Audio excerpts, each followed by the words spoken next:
Tian Zhuangzhuang's 2002 remake of Li Tianji's 1948 film, Spring in a Small Town, pays tribute to the small, intimate spaces and comprehensive dialogue of the original film.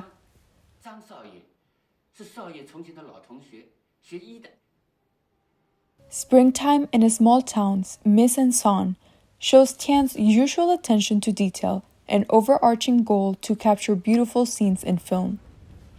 It is not only Tian's particular brand of directing that can be attributed to this feature, but also his emotions of warmth and nostalgia for the 1948 film, which allowed him to trace intimacy in every scene.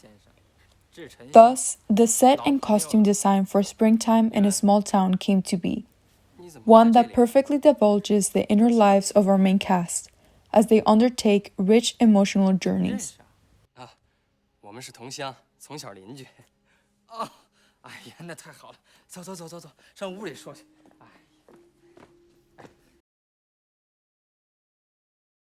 This intimacy is most easily identified in a recurring setting, CHNS bedroom. The scenes of the bedroom are intimate, as it is the only place CHN and Yuan are regularly able to discuss their emotions, yet it is also one of the most visually restricted scenes. The audience sees the two characters interact through the windows of the bedroom, creating a frame within the frame of the camera. This use of the windows can be utilized for different purposes, one of them being to physically show the oppressiveness of Jurchen and Yuan's situation. They were lovers 10 years earlier, yet they now toe the line between propriety and the forbidden, as they hide from Yuan's husband. It also suggests that their love is taboo, as Yuan is now a married woman, due to the windows appearing as prison bars. This then proposing that their relationship should be seen as morally wrong.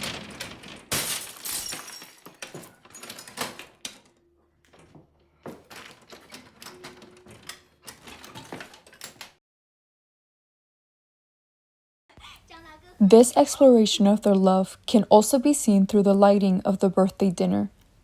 Throughout this scene, the lighting is extremely minimal, with only 2 table candles lighting the set. The 2 main subjects are Jurchen and Yuan, who are highlighted by a warm glow. This warmth hints at the happiness and love they have for one another, which becomes apparent to Dai Liyan, who is pushed further into the shadows. Though the lighting is on Jurchen and Yuan, the camera begins to follow Dai Liyan as he is sucked in by the darkness of the background. This scene is followed by Dai Liyan's walk into the darkened courtyard, as he clutches a darkwood tree and begins weeping. This change of lighting does not only reflect his emotional distress, but also seems to suggest that he is no longer a vital part of the family's happiness.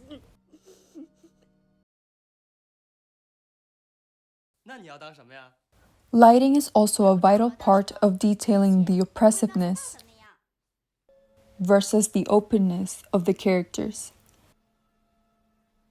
The Dai household is prevailing in its darkness, with dark wood panels and trees creating frames within frames. This introductory scene fills the audience with precaution as they watch Yuan and Dai Liyan make clear that, though married, they are a couple that have long fallen out of love with one another. Meanwhile, the mountain where Yuan and Jurchen converse is one of the few places within the film where there are no frames within frames.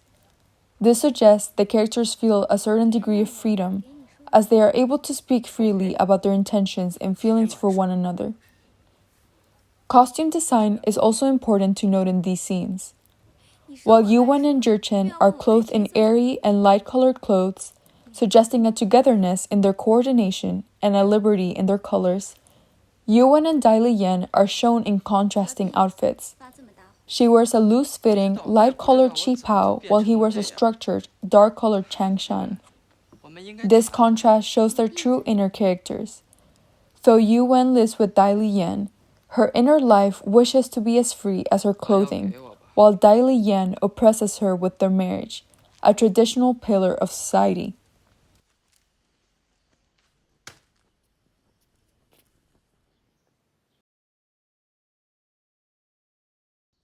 The colors of the clothes are not the only aspect of costume design used to reveal the characters' inner lives. Clothing is also utilized to contrast Zhichen and Dai Liyan. In this scene, Zhichen is seen in modern Western-style dress, while Dai Liyan is styled with a traditional changshan. These contrasting styles are used to insinuate that both men represent opposing societal ideas, not only mentally but physically. While Dai Liyan's traditional dress represents adherence to tradition and social norms, Zhichen's Western style represents a breakage from tradition and an adherence to the idea of doing things for oneself. The two characters are foils, especially in regards to Yuwen's storyline, with Zhichen showing the wishful opportunity of Yuwen's dreams, and Dai Liyan showing the reality that defines being a woman in 1940s China. Though some may say springtime in a small town's mise-en-scène simply sets a somber mood, it actually allows the audience to orient themselves within the characters' emotions. This, after all, is the most important facet of the film, as the characters' inner lives drive the story forward. Tian Zhuangzhuang's use of mise-en-scène shows a clear understanding of the characters and what drives them, creating even richer visual storytelling.